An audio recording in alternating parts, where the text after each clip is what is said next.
I'm convinced that one of the longest journeys we make as human beings is the journey from our head to our heart. Even though that distance is a mere 18 inches, it takes many of us years, if not decades, to make that short trip. I know I'm one of those people. Galatians 5 is one of those chapters, though, that helps us to make that journey. There's so many beautiful ideas in Galatians, and it's possible to read it and understand it as a mere theological treatise. But Paul didn't write it as a term paper for some seminary degree he was pursuing, though it might seem that way.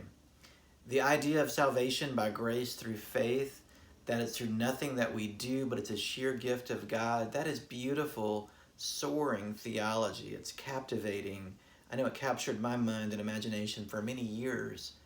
But to move that thought from here to here, that's a life's work. After all, Paul was writing to people who were living real lives and having real problems and real issues. Theology must be lived out after all. It's practical, it's real.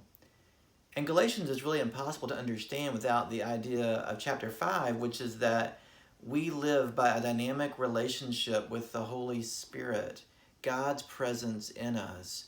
We are called to a living, breathing, real relationship with God.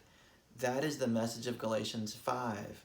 The fruit of the Spirit, Paul says, is love, joy, peace, patience, kindness, goodness, gentleness, and self-control. The image there of fruit brings to mind the image of a garden, right? A garden that we cultivate and tend to and take care of. And the idea is as we take care of that garden, fruit happens. It's not something we have to strain and strive for. Fruit just happens when we take care of the garden.